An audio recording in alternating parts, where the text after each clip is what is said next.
Warning, this content is for entertainment and educational purposes only. This video is brought to you by First Detachment Nutrition. Battle tested, expert formulated.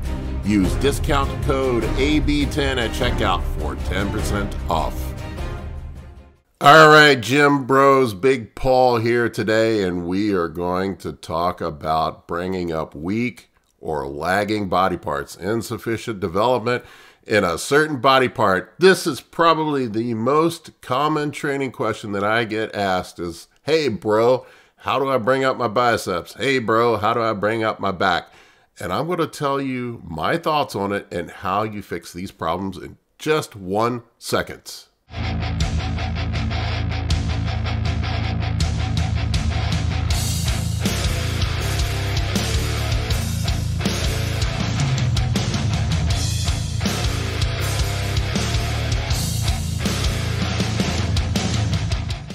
All right, so let's unpack all of this. Why do you have a weak body part?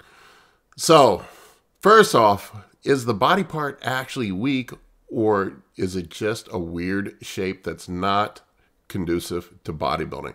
A shape that may not be aesthetically pleasing. So let's think about the genetic factor here.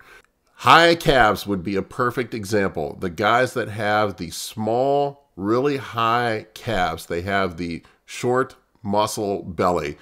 And we used to call that back in the day the sprinter's calf. These are guys that can jump through the roof, that are usually fast, and they have a high calf muscle. I don't understand the biomechanics behind it. I am not a person that is well versed in biomechanics, but I would suspect that it has something to do with how the Achilles attaches to the ankle or to the foot, and then how high up the calf is, that it probably has more leverage and allows that person with the high calf insertion to have more power when it comes to sprinting and jumping. Now, while that's good for a sport like basketball or being a NFL player where you have to be quick, it's probably not so great for bodybuilding. It's not aesthetically pleasing. On the flip side, we have the dude that has what I call the fat man calves. That would be me. I never train my calves with any sort of effort in my life, and I have 22, 23-inch calves. They're just gigantic. They're long. They're big, round, and full, and I call them the fat man calves because it seems like everybody that was a fat kid has the big, giant calves like I do. I was a fat kid, then I got skinny later on.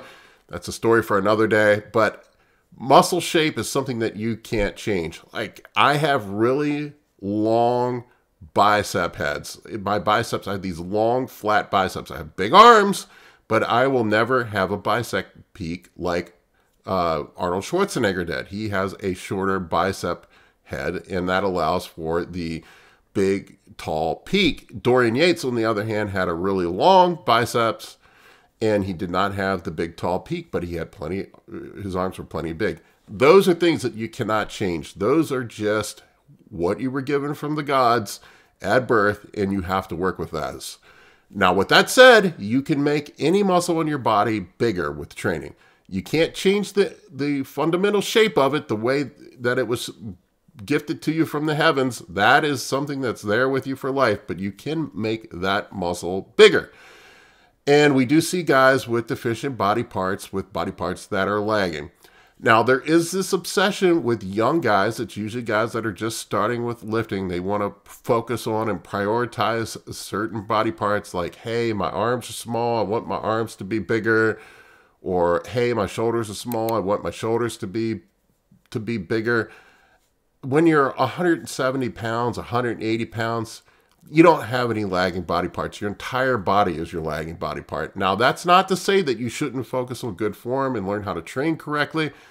But when I worked with Dante Trudell back in the day, he used to always say that a guy that's 240 pounds is going to have bigger biceps than a dude that's 180 pounds. That's just the way it is. So if you progress from 180 up to 240 or 220, everything's going to be bigger.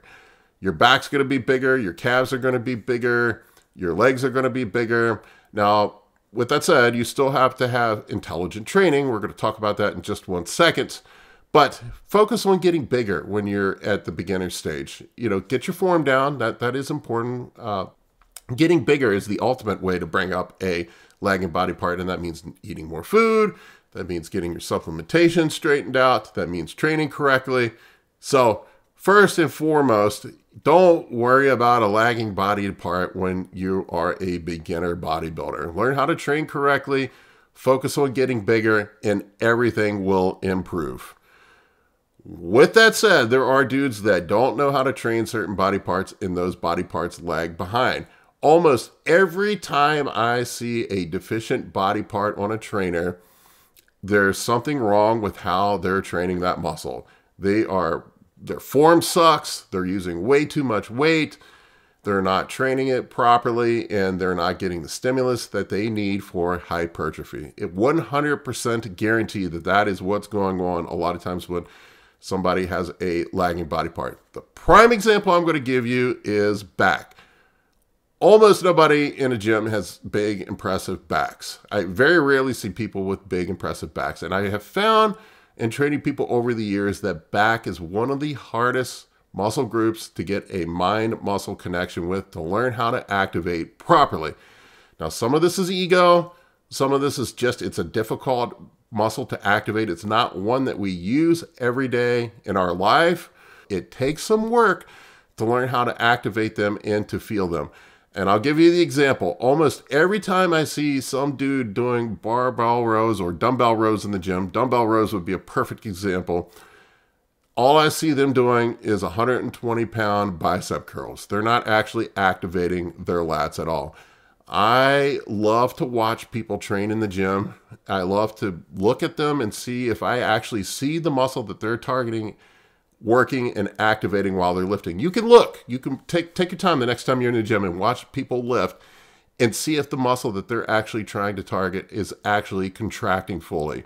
And you'll see it all the time with backs, more specifically with rowing exercises where it's just their arms moving, they're heaving the weight around, they're putting all the load on connective tissue in their joints, and they're not putting any load or stimulus on their actual lats. It's very little, very minimal. You'll see that it's not actually working at all. And to me, there is a direct one-to-one correlation between activating a muscle and having hypertrophy. You need to hit that muscle with the proper stimulus to cause an adaptation to stimulate hypertrophy.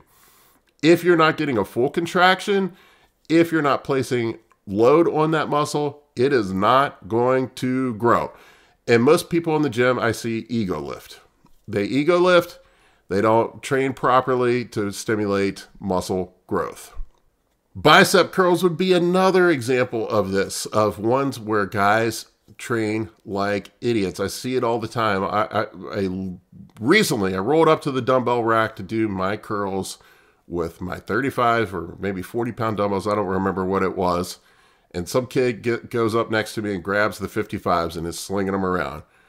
I have 20-inch arms. I'm 275 pounds. He's 175 pounds with 14-inch arms. Why is he curling more than me?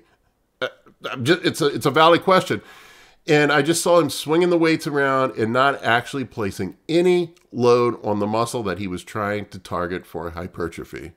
So if we take a step back and think about it, and this drives me nuts with gym bros.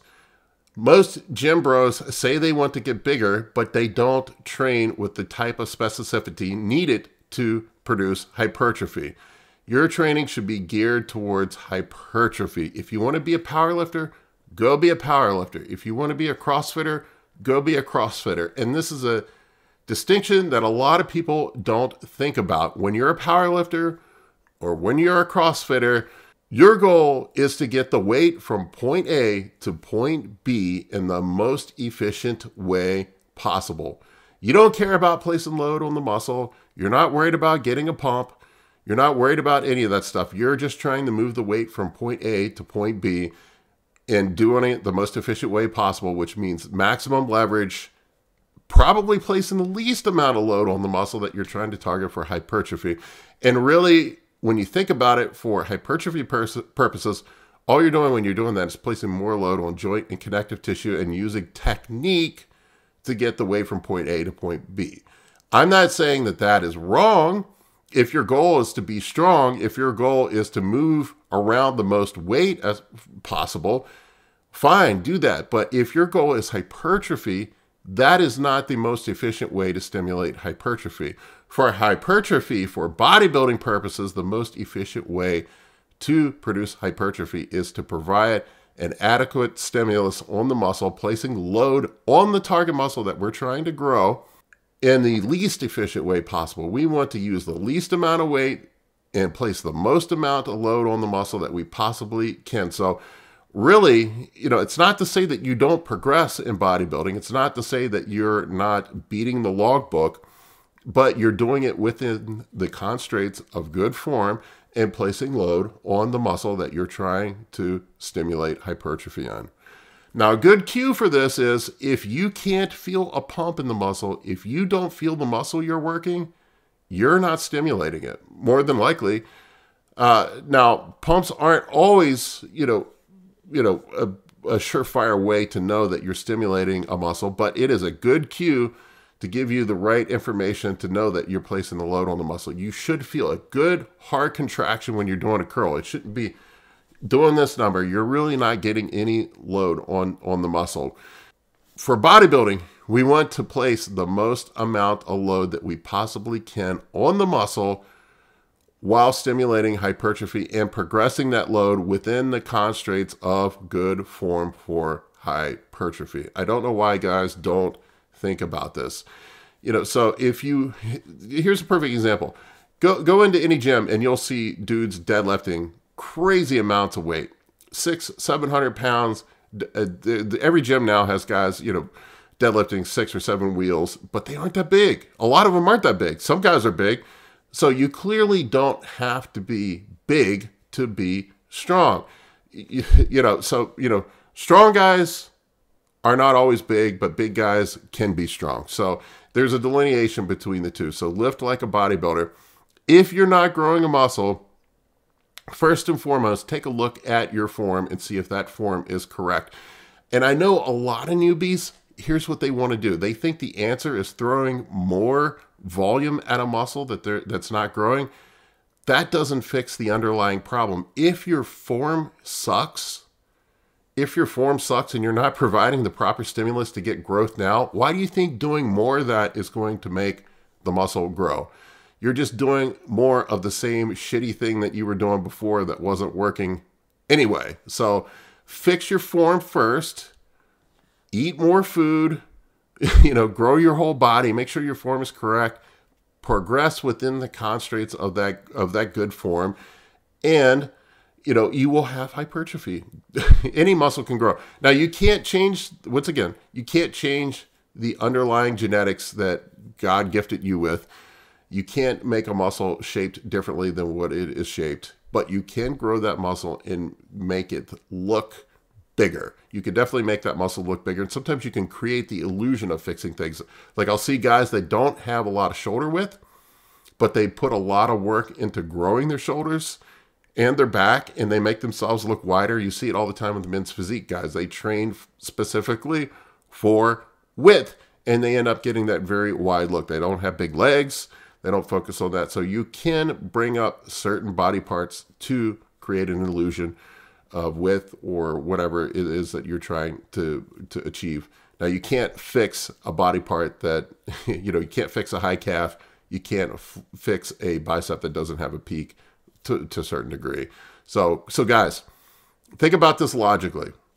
We'll back up and do it again.